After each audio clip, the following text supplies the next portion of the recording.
ومن يضلل فلن تجد له وليا مرشدا وأشهد أن لا إله إلا الله وحده لا شريك له له الملك وله الحمد وهو على كل شيء قدير وأشهد أن محمدا عبده ورسوله الذي أرسله بالحق بشيرا ونذيرا وداعيا إلى الله بإذنه وسراجا منيرا أما بعد فإن خير الحديث كتاب الله وخير الهدي هدي محمد صلى الله عليه وسلم وشر الأمور محدثاتها وكل محدثة بدعة وكل بدعة ضلالة وكل ضلالة في النار وقد قال الله تبارك وتعالى في كلامه المجيد والفرقانه الحميد أعوذ بالله من الشيطان الرجيم بسم الله الرحمن الرحيم وقال ربكم ادعوني أستجب لكم وإذا سألك عبادي عني فإني قريب أجيب دعوة الداعي إذا دعان إن الله وملائكته يصلون على النبي يا أيها الذين آمنوا صلوا عليه وسلموا تسليما সবাই দরুদ পড়ুন যে দরুদটা আমরা সালাতের মধ্যে পড়ে থাকি আল্লাহুম্মা সাল্লি আলা মুহাম্মাদিন ওয়া আলা আলি মুহাম্মাদ কামা সাল্লাইতা আলা ইব্রাহিম ওয়া আলা আলি ইব্রাহিম ইন্নাকা হামিদুম মাজিদ اللهم بارك على محمد وعلى آل محمد كما باركت على إبراهيم وعلى آل إبراهيم إنك حميد مجيد আমার কিছু কথা মানে ভূমিকা উপস্থাপনের আগে আপনাদের কাছে যদি আমি একটা কথা বলি কথাটা রাখবেন কি না বলেন রাখবেন রাখবেন কি বলবো ঠিক নাই আগেই তো জি বললেন তো সমস্যার কথা হইতে পারে আপনার অপোজিটও তো যাইতে পারে আপনার পক্ষে না গিয়া বিপক্ষে যাইতে পারে আপনারা যেখানে বসে আছেন কিয়ামতের দিন এই জায়গাটা সাক্ষী দিবে আল্লাহর কাছে সুবহানাল্লাহ তো এখন যদি আবার নৈরা সামনের দিকে বসেন তাহলে সাক্ষীর সংখ্যা বাড়বে না কমবে? 30 সেকেন্ড সময়, এই যে ফাঁকা আছে, ফাঁকা জায়গাটা বন্ধ করেন, পিছনে ফাঁকা থাক 30 সেকেন্ড। দেখি পরকালে সাক্ষী বাড়ানোর চিন্তা কার আছে? 30 সেকেন্ডের পরে আমি আর বলবো না, একবারে 30 সেকেন্ড। সুবহানাল্লাহ ওয়ালহামদুলিল্লাহ লা ইলাহা ইল্লাল্লাহ সুবহানাল্লাহ ওয়ালহামদুলিল্লাহ লা ইলাহা ইল্লাল্লাহ সুবহানাল্লাহ ওয়ালহামদুলিল্লাহ লা ইলাহা ইল্লাল্লাহ। বাস, যেমন ছিলেন। এখন পিছনে খালি যারা রাস্তায় দাঁড়িয়ে আছেন, আমি আজকে দুটা নতুন কথা শোনাবো, যে কথা জীবনে কেউ শোনেন নাই। দুটা কথা শোনাবো, আপনারা তো প্রশ্ন করেন নাই, আমি আমাকেই প্রশ্ন করব আপনাদের পক্ষ থেকে ইনশাল্লাহ, এরপরে জবাব দেব। আমি প্রশ্নটা আগে করিনি। ইসলামে রাজনীতি জায়েজ আছে কি না? আমি আপনাদের প্রশ্ন করিনি, আমি আমারই প্রশ্ন করছি। আচ্ছা, আছে যেহেতু বলছেন, বলেন দেখি ইসলামে রাজনীতি জায়েজ আছে কিনা, হাত তোলেন। কারা কারা এর পক্ষে আছে? এটা তো জানেন না আছে, কেন আছে? এই কেন আছে এটা আমি বলবো ইনশাআল্লাহ। গেল 1 নাম্বার। 2 নাম্বার, ধর্ম নিরপেক্ষ মতবাদ, মানে আমি ধর্মের ব্যাপারে নিরপেক্ষ, এটা একটা কুফরি মতবাদ। এটা কাফেররাই করতে পারে, যারা করে এরা জানে না। আল্লাহ তাদের হেদায়েত দান করুক, বলুন আমিন। এটা যে কুফরি মতবাদ, জানেন আপনারা? এই দুটা নতুন কথা আজকে শোনাবো আমি। মহানগর প্রি ক্যাডেট মাদ্রাসার 3য় বার্ষিক ওয়াজ মাহফিল, এই মাহফিলে সভাপতি হিসেবে উপস্থিত রয়েছেন আমার পরম শ্রদ্ধাভাজন আলহাজ মিয়াজউদ্দিন মাস্টার, যিনি গাছা থানা আমিরে জামাত। প্রধান বক্তা যিনি আমাদের মাঝে উপস্থিত রয়েছেন হাফেজ মাওলানা এবিএম নুরুন নবী নুরি, মাওলানা জহিরুল ইসলাম সহ অনেকেই বক্তব্য দিয়েছেন। বিশেষ বক্তা মাওলানা খায়রুল ইসলাম হাফেজ, তিনি আছেন উপস্থিত। কিছুক্ষণ আগে আমাদের প্রধান অতিথির আসন অলঙ্কৃত করেছেন আমার শ্রদ্ধাভাজন বড় ভাই, গাছা থানা বিএনপির সংগ্রামী সভাপতি জনাব মোহাম্মদ মনিরুল ইসলাম বাবুল সিপাই। বিশেষ অতিথি হিসেবে যাদেরকে আহ্বান করা হয়েছে, জনাব মোহাম্মদ কামাল উদ্দিন, সাধারণ সম্পাদক গাছা থানা বিএনপি, জনাব বাশির উদ্দিন মন্ডল, সভাপতি 34 নং ওয়ার্ড বিএনপি, জনাব মোহাম্মদ সাজেদুর রহমান রাসেল, সাধারণ সম্পাদক 34 নং ওয়ার্ড বিএনপি গাজীপুর মহানগর, জনাব মোহাম্মদ মশিউর রহমান সিপাহী, কোপ সদস্য শরীফপুর জিয়াজ খান উচ্চ বিদ্যালয়।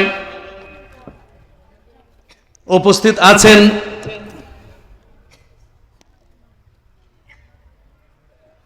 মোহাম্মদ তুষার খান, কিছুক্ষণের মধ্যে ইমতিয়াজ মুজতবা তুষার খান, তা আরো অনেক আলেম ওলামা বিশিষ্ট নেতৃবৃন্দ উপস্থিত রয়েছেন। আমাকে একটা বিষয় দেওয়া হয়েছিল, সমাজ সংস্কারের ক্ষেত্রে মহানবী সাল্লাল্লাহু আলাইহি সাল্লাম ভূমিকা কি একটু বলবো। আমি গত রাতের আগের রাতে প্রচন্ড জ্বর আক্রান্ত, এই জায়গায় অনেকক্ষণ বসে আছে। আমি ভাবছিলাম এশার আগে বক্তব্য দিয়ে চলে যাব, এশা পড়লাম, এরপরে এখন বাজে 10টা। আর আমার বক্তব্য কিন্তু এটা আল্লাহর দান, মনে রাখবেন। আমার আজকের বিষয় কিন্তু আমি নিয়ে আসছি তাওয়াক্কালতু আলাল্লাহ, ভরসা করবো আল্লাহর উপরে। ভরসা কার উপরে? শুনেন, নবী করিম সাল্লাল্লাহু আলাইহি সাল্লাম বলেছেন, আমি যেন দরিদ্র ব্যক্তির সাথে হাসরের মাঠে উঠি, কারণ গরিব মানুষ ধনীদের 500 বছর আগে জান্নাতে প্রবেশ করবে। সুবহানাল্লাহ। কিভাবে? কালেমা, নামাজ, রোজা, যাকাত, হজ। কালেমা, নামাজ, রোজা, যাকাত,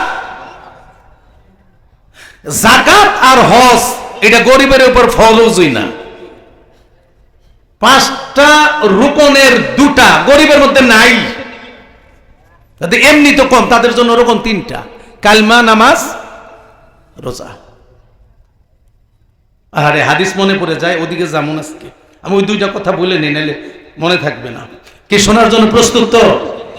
খুব ভালো করে শুনবেন।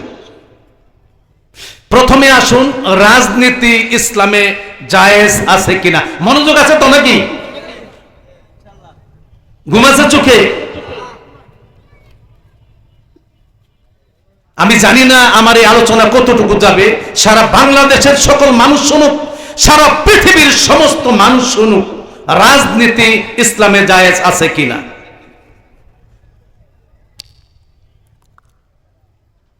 নবী করিম সাল্লাল্লাহু আলাইহি সাল্লাম মানুষকে কিভাবে দাওয়াত দিতেন আপনারা জানেন। নবী করিম সাল্লাল্লাহু আলাইহি সাল্লামের শৈশব কৈশোরের অবস্থা, তিনি প্রথম থেকেই আল্লাহওয়ালা, অন্যায়ের সাথে নাই। তিনি ছিলেন আল আমিন উপাধি প্রাপ্ত, ছিলেন না? সবাই তাকে আল আমিন বলে ডাকতো না? আল আমিন মানে বিশ্বস্ত, যাকে বিশ্বাস করা যায়। এজন্য মুসলিমরা না, শুধু কাফেররাও তার কাছে বিভিন্ন কিছু আমানত রাখতো।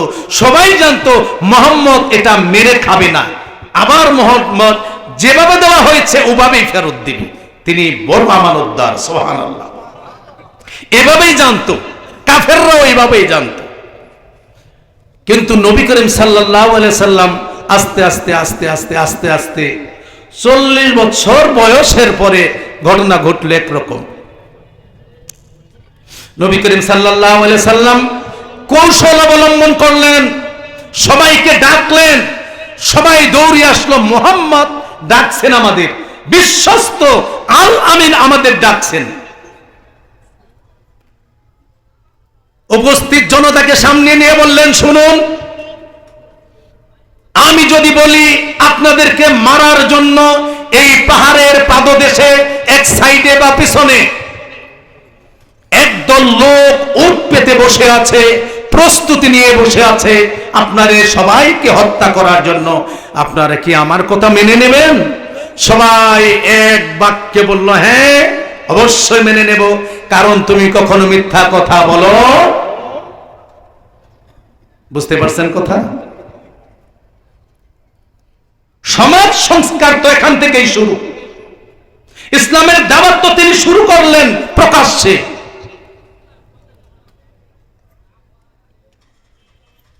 সবাই বলল হ্যাঁ।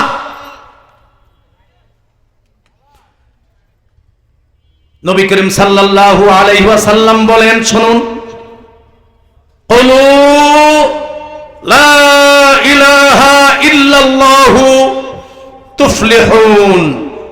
তাহলে শুনুন, আপনারা শুধু একবার বলেন আল্লাহ ছাড়া কোনো উপাস্য নাই, এটা যদি বলতে পারেন আপনারা সফল কাম হয়ে যাবেন। সুবহানাল্লাহ।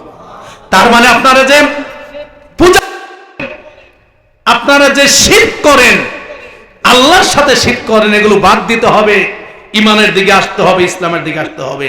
এইবার কিন্তু আলামিনের উপর খেইবা গেছে। ও আচ্ছা, এই কথা বলার জন্য আমাদেরকে ডেকেছেন, এই কথা বলার জন্য আমাদের ডেকেছেন। আমরা তো তোমাকে এতদিন ভালোই জানতাম, আলামিন বলেই জানতাম। শোনেন, আমি বক্তব্য দিতেছে, হয়তো অনেকের ভালো লাগতেও পারে। এখন আমি যদি ঘুষের বিরুদ্ধে কথা কই, আমি তো চিনি না, ঘুষের বিরুদ্ধে যদি কথা কই, যে ঘুষের লেনদেন করেন, মনে করবেন আমি মনে হয় তার বিরুদ্ধে কথা বলছি, সে কিন্তু আমাকে দেখতে পারবে না। কথা কি ঠিক বললাম না মিথ্যা বললাম? আমি যদি সুদের বিরুদ্ধে কথা বলি, আমি তো চিনি না কে সুদ এর ব্যবসা করে, তাহলে ওই যে সুদ খায়, সুদের ব্যবসা করে, এ কি আমাকে ভালোবাসবে? পাগল হইলে ভালোবাসবে আমার। তো বলবো কোনটা? মিম্বারে যখন কথা বলে খতিব, একই বুবা নাকি মক্কি সেলাই নাকি একই বুবা কথা বলতে পারে না, তাকে তো প্রাসঙ্গিক, সাময়িক প্রাসঙ্গিক যেটা ঘটনা আশপাশে ঘটে ওটা নিয়ে বক্তব্য দিবে, এটাই সুন্নত। আমাদের এরকম ওয়াজ মাহফিল তো রাসূলের যুগে ছিল না। সাপ্তাহিক জুমা কেন বুঝেন না? এক সপ্তাহে যে খতিব মাঝে মাঝে নতুন কথা উপস্থাপন করবে। এই কথাগুলো বৃহস্পতিবার পর্যন্ত এই মুসল্লিরা মানুষগুলো আমল করবে। আগামী শুক্রবারে আবার নতুন রুজ দিবে এই আগামী বৃহস্পতিবারের জন্য। সুবহানাল্লাহ। এই মাহফিলের দরকার ছিল না তো। তবে মাহফিল যদি না দিত মানুষগুলো পশু হয়ে যেত। আল্লাহ রহমতে মাহফিলের কারণে এই যে বসে আছেন, কাজ নেই আপনাদের কাজ নাই। যতক্ষণ বসে আছেন আল্লাহ ততক্ষণ রহমত বর্ষণ করবেন। সুবহানাল্লাহ। এই যে দরুদ পাঠ করলেন, দরুদ পাঠ করার সাথে সাথে আল্লাহর পক্ষ থেকে 10টা রহমত বর্ষণ হয়েছে। আল্লাহ এর বিনিময়ে 10টা অসুবিধা আল্লাহ দূর করে দিয়েছেন। চারটিখানি কথা না এটা। এখানে বসতেন নাকি প্যান্ডেল না থাকলে? আচ্ছা, যাই হোক, অনেক ঘটনা এই জায়গায়। রাসূল সাল্লাল্লাহু আলাইহি ওয়াসাল্লাম মক্কা থেকে মদিনা গেলেন, যাওয়ার পরে দেখলেন কি অবস্থা। তারপর তিনি একটা সমাজ ঠিক করার জন্য একা দায়িত্ব পালন করলেন না, একটা সংগঠন বানায় দিলেন, তাও আবার যুবকদের দিয়া, বুড়া মানুষ দিয়া না, যুবকদের দিয়া একটা সংগঠন বানিয়ে দিলেন। ওটার নাম হলো হিলফুল ফুজুল। বুঝাইতে পারলাম? এরাই সমাজ সংস্কার করছেন। সুবহানাল্লাহি ওয়া বিহামদিহি সুবহানাল্লাহিল আযীম। আমি প্রশ্নটা করি, ইসলামে রাজনীতি জায়েজ আছে কি না? আমি একটু কথা বলবো আর আপনারা উত্তর দিবেন। এই প্রশ্নের উত্তর আমার দেওয়ার দরকার নাই। ভালো করে শুনে, মনোযোগ আছে? একটা তাকবীর দিয়ে দেখি মনোযোগ আছে কিনা। যদি শয়তান থাকে পালিয়ে যাক। লিল্লাহি তাকবীর, লিল্লাহি তাকবীর, লিল্লাহি তাকবীর।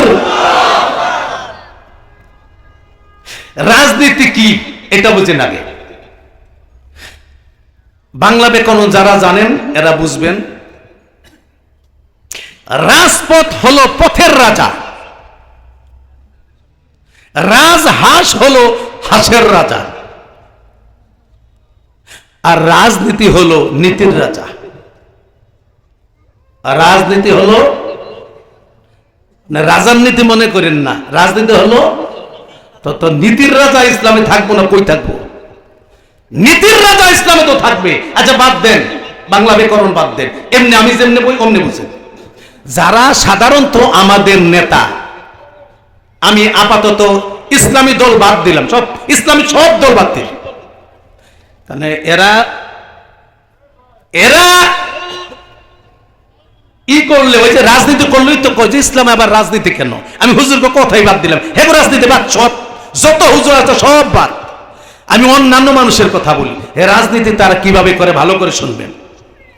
তারা মাঠে নামেন, সকলের সাথে পরিচিত হন, আদর্শ রাজনীতিবিদ যারা, এদেরকে আর্থিক অনুদান দেন, দান করেন, দুঃখী ও বঞ্চিত মানুষের মুখে হাসি ফুটায়। বলেন এটা ইসলামে জায়েজ আছে?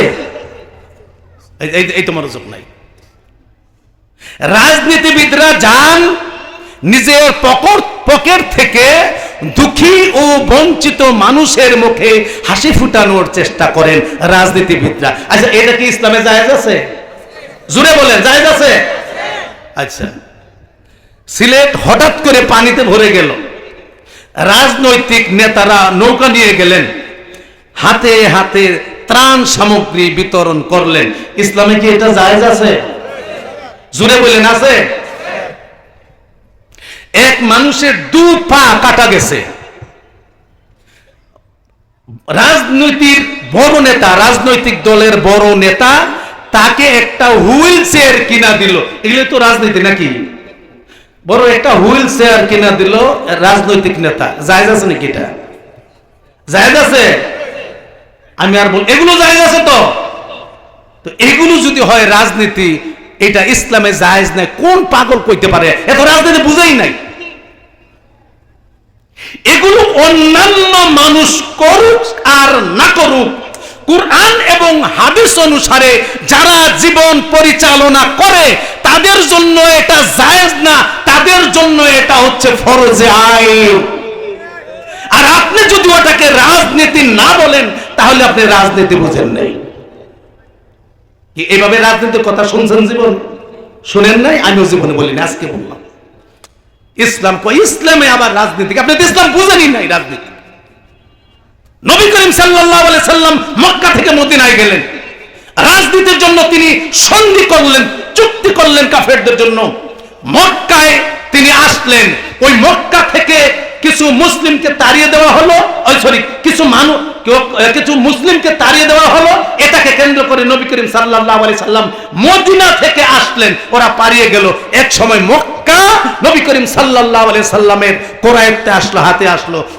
মহানবী সাল্লাল্লাহু আলাইহি সাল্লাম মক্কা মদিনার সমস্ত আরবের প্রেসিডেন্ট হয়ে গেলেন। বলুন সুবহানাল্লাহ।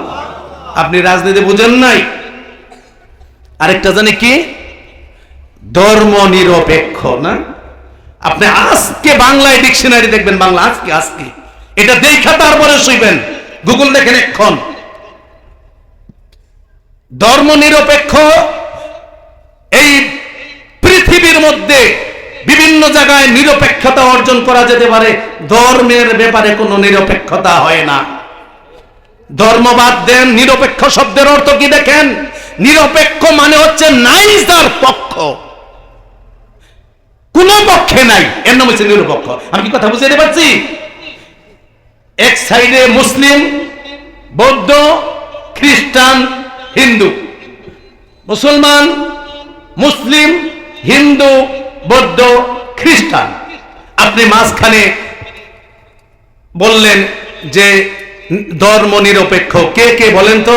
মানে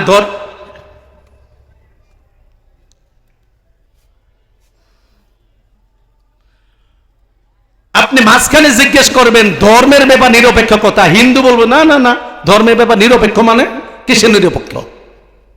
আমার তো ধর্ম আছে, আমার পক্ষ নাই মানে আমার ধর্ম হিন্দু, খ্রিস্টান বলে আমার ধর্ম খ্রিস্টান, এ বলবে আমার ধর্ম বৌদ্ধ। মুসলিমরা কি বলবে? মুসলিমকে বলতে হবে আমার ধর্ম মুসলিম। অতএব ধর্মের ব্যাপারে কোনো নিরপেক্ষ চলে না। আমি এখন যদি বাদ দেই বক্তব্য, তাহলে আমি দুইটা জিনিস আজকে বোঝাই দিলাম। এবার নবী করিম সাল্লাল্লাহু আলাইহি সাল্লামের একটা কথা বলি। নবী করিম সাল্লাল্লাহু আলাইহি সাল্লাম সব সময় আল্লাহর উপর তাওয়াক্কুল করতেন। কার উপরে? এই দিনে কাজ করতে গিয়ে, সমাজ সংস্কার করতে গিয়ে আল্লাহর উপরে কাজ করতেন। বিশ্বনবী জনাবে মুহাম্মদুর রাসূলুল্লাহ সাল্লাল্লাহু আলাইহি সাল্লাম জিহাদ থেকে আসলেন, হাতে তরবারি, তিনি পরিশ্রান্ত হয়ে গেলেন। তার হাতের তরবারি তিনি গাছের মধ্যে ঝুলিয়ে রাখলেন। গাছের মধ্যে ঝুলিয়ে রেখে তিনি চাটাইয়ের মধ্যে অথবা মাটির মধ্যে শুয়ে থাকলেন। এক ইহুদি এসে নবী করিম সাল্লাল্লাহু আলাইহি সাল্লামের তরবারি হাতে নিলেন এবং বললেন, ইয়া মুহাম্মাদু মাইয়ামনাউকা মিন্নি, হে মুহাম্মদ আপনি বলুন, এই আপনার তরবারি আমি হাতে নিয়েছি, এখন আমি আপনাকে আঘাত করব, এই তরবারির হাত থেকে আপনাকে কে রক্ষা করবে? বিশ্বনবী জনাবে মুহাম্মদুর রাসূলুল্লাহ সাল্লাল্লাহু আলাইহি সাল্লাম কোনো ভয় পেলেন না, আল্লাহর উপর তাওয়াক্কুল করলেন, বললেন আল্লাহু ইয়ামনাউনি মিনকা, আল্লাহ রাব্বুল আলামিন তোমার হাত থেকে আল্লাহ রাব্বুল আলামিন আমাকে রক্ষা করবেন। এই অবস্থা দেখে ইহুদির হাত কাঁপতে লাগলো। ইহুদির হাত মুহাম্মদ সাল্লাল্লাহু আলাইহি সাল্লামের তরবারি হাতে নিয়ে কই, মুহাম্মদ তোমার কে এখন বাঁচাবে বলো তো? নবী করিম সাল্লাল্লাহু আলাইহি সাল্লাম বলেন, আল্লাহ তোমার হাত থেকে বাঁচাবেন। বলুন সুবহানাল্লাহ। এই আল্লাহর উপর ভরসা দেখে ইহুদির হাত কেঁপে কেঁপে তরবারি মাটিতে পড়ে গেল। এবার নবী করিম সাল্লাল্লাহু আলাইহি সাল্লাম তার তরবারি ধরলেন, এই ইহুদি এবার বল তোরে কে বাঁচাবে আমার হাত থেকে?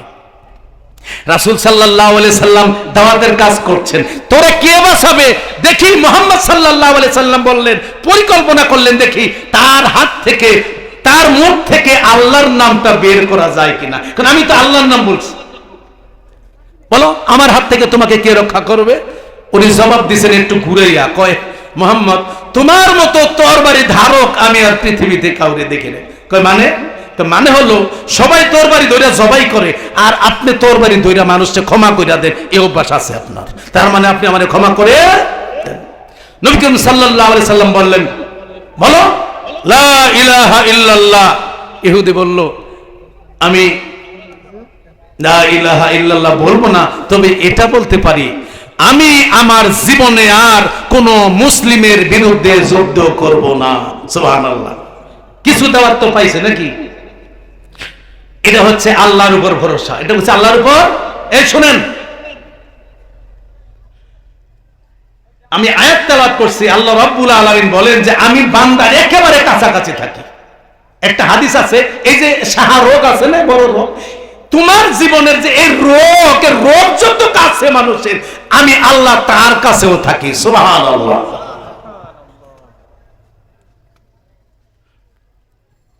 শুনুন, ডাক্তারের কাছে গেলেন, আপনার ভালো লাগছে না, সবকিছু পরীক্ষা হলো, ভালো করে শুনবেন, সবকিছু পরীক্ষা হলো, পরীক্ষা হওয়ার পরে বড় রোগ ধরা পড়ছে আপনার।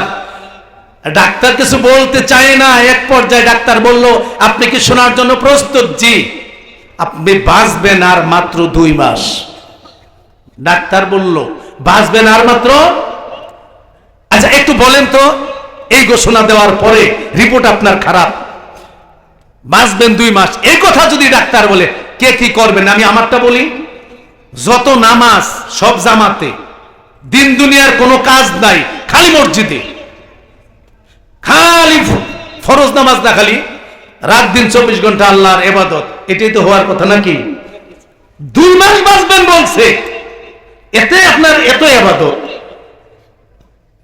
আর আল্লাহ বলছেন ইযা জাআ আজালুহুম, ইযা জাআ আজালুহুম লা ইস্তাখিরুনা সাআতাও ওয়ালা ইস্তাকদিমুন। তোমাদের যখন মৃত্যুর সময় চলে আসবে, সেকেন্ড আগেও আসবে না, পরেও আসবে না। তাহলে ঘোষণা কারটা শক্তিশালী বেশি? আল্লাহ বলছে যে কোনো সময়, টেনশন নাই। ডাক্তার বলছে 2 মাস। ইমান কোন দিকে গেছে খেয়াল করছেন আপনি? আমি এটা খুব দারুণ ভাবে ভাবি। এই জন্য মানুষের, নবী করিম সাল্লাল্লাহু আলাইহি সাল্লাম ভাষ্য অনুযায়ী 3টা জিনিস মানুষের যদি থাকে, সে এই পৃথিবীতে সবচেয়ে বড় ধনী। শুনেন, এক, মাথা গোজার ঠাই একটা বাড়ি, কোন রকম বৃষ্টি পড়ে না, তুফানে উড়ে না, ছোট্ট একটা ডেরার মতো বাড়ি, একদিনের খাবার, একদিনের খাবার, সুস্থ একটা শরীর, সুস্থ একটা শরীর, এই 3টা জিনিস যার মধ্যে আছে, এই পৃথিবীতে সবচেয়ে বড় ধনী। বলুন সুবহানাল্লাহ। কঠিন কোন রোগের মধ্যে নাই, এখন কঠিন কোন রোগে নাই। কার কার হাত তোলেন দেখি। কঠিন কোন রোগ নাই, কঠিন, এই জ্বর ঠান্ডা কাশি এগুলো না, কঠিন কোন ulcer, cancer, tumour, brain tumour এরকম নাই। কই আছে দেখি, কিছু রোগ দেখে আছে, হইছে। বলেন সুবহানাল্লাহ, আলহামদুলিল্লাহ, লা ইলাহা ইল্লাল্লাহু, আল্লাহু আকবার, আল্লাহু আকবার। এর চেয়ে বড় দুনিয়ার কি? আসসালামু আলাইকুম ওয়া রাহমাতুল্লাহি ওয়া বারাকাতুহু।